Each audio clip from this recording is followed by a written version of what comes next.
Hey everybody, welcome back to coverage of, what is this? Grand Prix Vancouver. I almost said Pro Tour Vancouver. This feels like it. My name is Marshall Sutcliffe, and the man you hear next to me is Steve Sadin. Hi, Steve. Hi. And we're going to be covering the semifinals here in the top 8, and we're going to be seeing Marcin Sciesinski, and he is playing against Jeremy Schofield. Now, Jeremy, coming into this round, is undefeated in the tournament. And I'm not talking about he's gotten a draw. I mean, he has won every single match that he's played. Literally not a blemish. Yeah, it's pretty incredible. I've never heard of anything like that. And we're going to be seeing a very spicy matchup between these players. Marcin, he has drafted a mono red deck in limited. This is not a common occurrence. You do not see this very often. Jeremy is on white-black. A monocolored deck having probably the easiest possible mana versus Jeremy playing black-white, the toughest mana base traditionally in limited. Jeremy just opened on a Blood Artist, which is actually an incredibly important card in this matchup. Yes. This Marcin has more than a few copies of Thatcher Revolt. Yes, he does. And when we say more than a few, we mean way more than a few. We'll let you know. We're not gonna quite spoil it here, but we will be mentioning it later. And he's gonna need to get. He says that can't block. I'm gonna attack you, but he has to get rid of that Blood Artist before his game plan can really get going. Oh yeah. Like, that Blood Artist is going to do so many bad things to Marcin's game plan. Well, we can already see at least 2 Thatcher Revolts in Marcin's hand. Okay, that does represent a percentage of the total amount of Thatcher Revolts in his deck. It is not a large percentage. Oh, this game has suddenly become all about that Blood Artist. Oh no. And a Driver of the Dead So to protect even it with. if Marcin can kill the Blood Artist, he's going to have to do it again? This is It looks not like a we're good start. very early in the game. Marcin's already in a ton of trouble because of what his deck is meant to do. Yes. Sure, Jeremy's on 14, but This is not going to last a long time. The thing is also, we see a Bloodflow connoisseur on Jeremy's side. He can just sack guys at will to gain life when he needs to. or to deliver the finishing blow to Marcin. Yeah, and look, it looks like Jeremy's thinking along those lines as well. He seems content to just race here. He's just attacking. Yeah, Another driver. Oh my goodness. Okay, so that Blood Artist is officially never leaving the battlefield.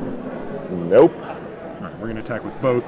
All right, we see that Jeremy has a Righteous Blow and a Deathwind in his hand. All right. This is not going to bode well for Marcin. The amount of things that need to happen. Okay, so we have one dead Fervent Cathar here. And the Blood Artist will trigger. Yep. So you lose one, I gain one. And then post-combat, take another. It's an Heirs of Strong. Now that's fine. However, unfortunately, he's under a lot of pressure here, actually. And Jeremy can just kill it with the Deathwind in his hand. That's right. I mean, I don't even know. Like, you might just kill it now just so you can get in with everything, right? Like, well, Jeremy's winning this race as the board sits. I mean, I think that if he recognizes that he doesn't even need to get cute here. He can just kill it right now in the main phase and just get in there with everything.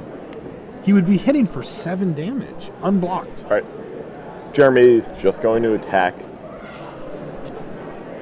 Don't know if I love that play. Thing is, I like being aggressive here. Well, Jeremy might want to wait for Marcin to attack with his Heirs of Stromkirk, thinking that he just has the kill next turn. Okay. Yeah, you're right. But Not I mean, sure if I completely agree with that line of reasoning. He would have gotten him to 7, 6, 5. So 6, sacrifice that 5, bring it back 4. I think you can get him to like 3. All right. Another Fervent. So he's got triple Fervent Cathar, and he plays another one and he's attacking with everything. I think Marcin's just dead now. Yeah. Jeremy's representing more than lethal damage. Yeah, and Jeremy's just going to make sure by killing the Heirs of Stromkirk now, you lose a life, I gain a life. He only takes 4 damage here, and the game's over. Yeah, Marcin just scooped it up. I mean, we don't have deck list quite yet, but we need to see what Marcin has to answer the Blood Artist. I mean, this is an absolutely critical juncture here. So I actually remember looking at Jeremy's deck list before the top 8, thinking to myself, hey, he's got a lot of Driver of the Deads, but not many creatures to bring back with it profitably. okay, interesting. However, I didn't think that he would be playing a matchup where Blood Artist would serve such a huge role. Right. Okay. So I have found the number 1 card in his deck, and it's a simple one. It's Pillar of Flame. Pillar exiles. That will stop any of these shenanigans that we were just seeing here. If he can hit his pillar, he can get that thing out. Now, he also has a Guise of Fire. So if the Driver of the Deads aren't part of the equation, he can get that thing off the board and get in there. And an Aggravate. And he also has an Aggravate. So, and it's a bit expensive, but he does have a Thunderous Wrath. Yeah, and frankly, after having looking at the list again, I wouldn't hesitate to, like a Miracle Thunderous Wrath, to take out that Blood Artist. It works against him in so many ways that he's just going to... And I mean, you're going to have to save that Guise of Fire, like, forever, right? You just cannot let Blood Artist hit the table. Now, one of the things that I was talking about with Rich in the last round was that Jeremy's deck actually has something like 8 ways to gain life. I can't remember exactly what it is, but, like, there are a lot of ways to gain life here. Yeah, that's so tough in this matchup, where Marcin's deck is really built to deal 20 points of damage. That's right. And he can't easily deal 25, let alone 30 points. We've also seen that his deck, you know, when it gets to the late game, a lot of the spells that we're going to be seeing just aren't going to be that effective. I mean, he does not have a big, you know, I mean, we mentioned that he has Giselle's in his pool. He decided not to play it. Seemed appropriate, and yeah, his deck, like you said, is trying to do 20 damage, is trying to do it as quick as possible and just end the game. We got a little update here. Steve Reachin is up 1-0 on David Stroud. So we'll keep an eye on that one as it develops. That's in the other quarterfinal match here. So Steven's playing a white-green deck. I'd call it a mid-range deck, and he's looking to advance to the finals here.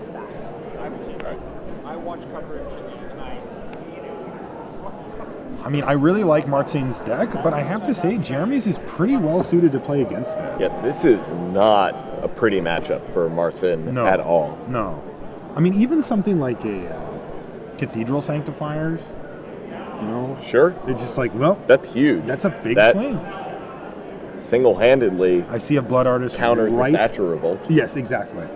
Look. Oh, geez. There's a Blood Artist right there. Definitely. Now, I think it's safe to say that that's the most important card in this matchup. Absolutely. 100%. Especially knowing what we know about Marcin's deck. And he just says, go no Cruin Striker, no play. Oh, he needs a Cruin. Oh, but. Ooh, so no black mana. Right. Now, I saw Jeremy keep a no black mana hand in the quarters, and he managed to get there. Right, Can he do it again here? That's a defang. That might just come down right now. It depends on what else he has in his hand, but no, it's just going to get defanged. But it still triggers, right? It does. Yeah. It does. So Marcin can get in for 6 points of damage with the Satchel Revolt right here. I mean, just saying. It looks like we're going for some tokens here. Yep. And we're going to see one of our first Thatcher Revolt of the match. So Thatcher Revolt comes in and 246 damage, and it knocks Jeremy to 14 right off the bat here. So this is more like what Marcin's hoping for. Again, Marcin, no land, but he did draw Farbog Explorer. Okay, so Farbog Explorer is gonna be able to kill the ringleader. Should Marcin attack with Yeah. it.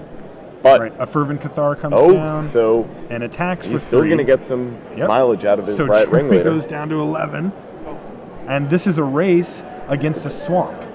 A second Driver of the Dead comes into the hand for Jeremy here. That is not a swamp. It's also, he's got Spectral Gate Guards and I believe a Midvast Protector, neither of which he can cast. So he is stuck. They're too expensive. He's stuck on lands as far as amount and as far as on color here. So this is where Marcin is going to look to just pounce. He is going to do another Fervent Cathar and attack in for 6. This is going to bring Jeremy's Jeremy to on 5. Now, I know that Marcin also happens to have Thunderbolt in his hand. So Jeremy is on a virtual 2 life right now. Like if he doesn't, he drew a swamp. a Thatcher Revolt. Does he have a Thatcher Revolt? He does. He has 2 Thatcher. It doesn't matter what Jeremy does now. Yeah. He's dead. He did draw the swamp that he needed, but it needs to be... It's too late. What about, what if he played a Seraph of Dawn? Would that do anything here? I don't think he has one, but I'm just hypothesizing. Certainly a Driver of the Dead's not enough.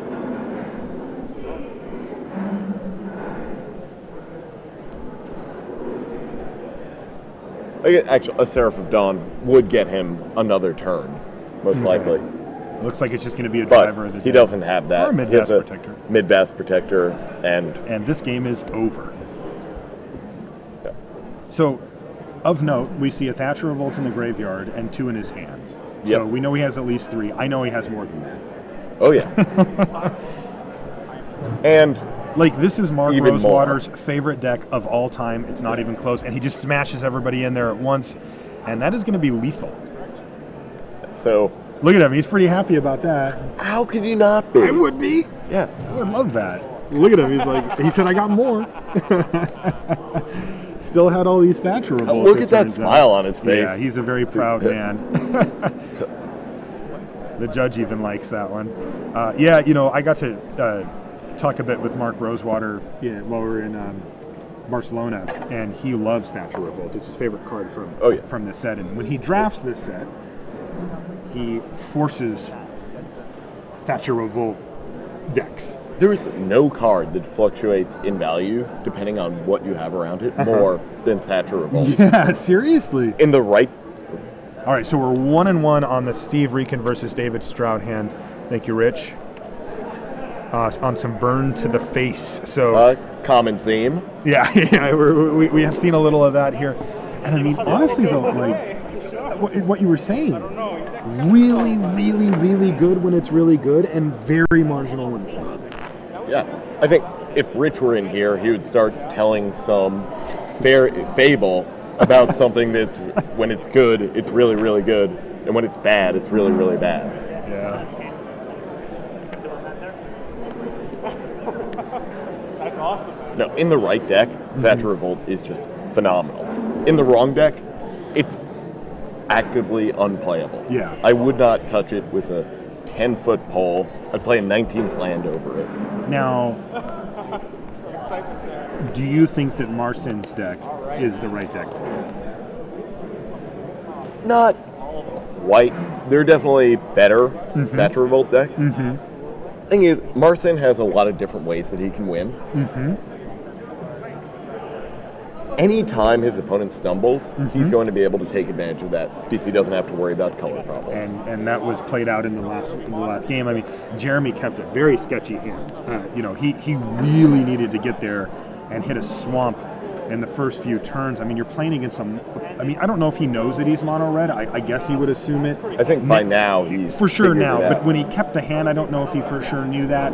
And you know, you're playing. If he knew though that you're playing against mono red, I don't think you can keep that hand. I think you need to see your colors. I mean, like you were saying, he has the most important card in the matchup. That is true. That is true. That is he draws a swamp. He wins. Yeah.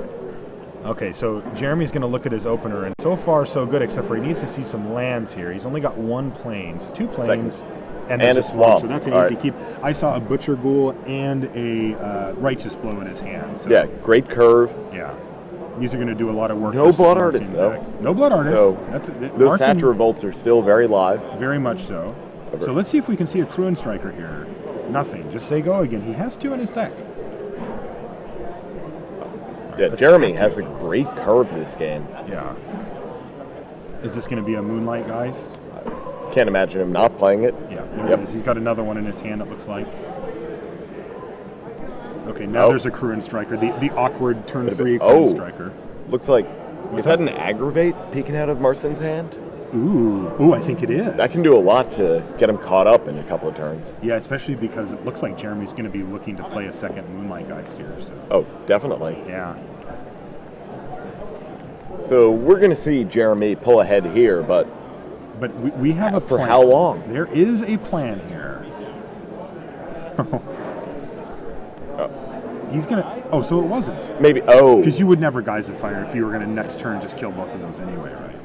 Thatcher Revolt, and he's going With to get Kruin in for Strike. 5, Well, 6, maybe 7, he 8. would. Really? Oh, for the extra damage on Kruin Striker. Okay. But it was that 1 was- damage more.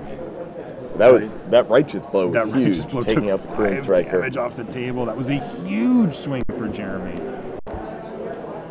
This hit, Marcin's on 14.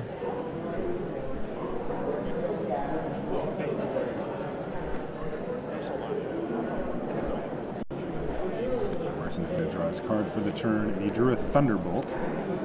So that'll help take care of But the Geist. Spectral Gate Guards, It's a big stop pretty sign. big. Huge stop sign for Marston's deck. I mean, he can put up enough to get in there, but Jeremy's fairly stable here at 17 live. Marcin does not have a lot of firepower. Really, that righteous blow taking out the Kruin Striker It was was huge. huge. Driver, the Dead's going to come down. It's going to pair up with the Gate Guards, and he is going to attack with all 3 of his creatures into the empty board. Nope. So that is an He aggravate. did have an aggravate. I wonder why he used his Geysifier. It was He really wanted just his for Kruin 1. Striker to live. So he just didn't want it to trade off. Correct. Okay, yeah. I see. Fair enough. But I agree. It took out the Moonlight Geist, but There's a second. That's not a Kruin lot. Strike. yeah. The Just only says thing that go. Marcin has in his hand is a Thunderbolt. Yeah. And that Thunderbolt going to the dome here is meaningless. It looks like Jeremy kind of smells the blood in the water here and is going to keep attacking. I mean, that's one thing about a very aggressive deck is that when you do get those on their heels, they're typically awful at blocking and playing any type of defense. You know, like Right. this right here is like, He drew his 2 drops too late. uh-huh. He drew abundance of land. Yeah. And Jeremy had a great curve. Yeah. This was a sort of a textbook case of why you might not want to draft a purely aggressive deck. Yep. Yeah, I think that's good. He says land go. He's got 7 lands. He's just flooding out, and it looks like Jeremy. He's not going to win this turn because that's only 6 damage, and Martin's at 7. But there's nothing. I don't think that they're out. I mean, there's Bonfire in the set. But He's going to dome him for 3 for the style points. And another land, Thatcher Revolt, and the extends the handshake. hand. And the Jeremy streak Schofield, lives. Jeremy 17-0. Schofield still has not lost this whole weekend. 2 more games Unbelievable. to go a perfect 18-0. Look at him. Oh, Look at him. He's feeling it. oh, Yeah, there's a big smile from him. All right, good for him. Jeez, it's going to get very intense for Rich Jeremy was telling Schofield. me this is his 2nd Grand Prix ever. Incredible. The 4th Avacyn Restored draft he's done in his entire life. I mean, He did a single Avacyn Restored draft. this is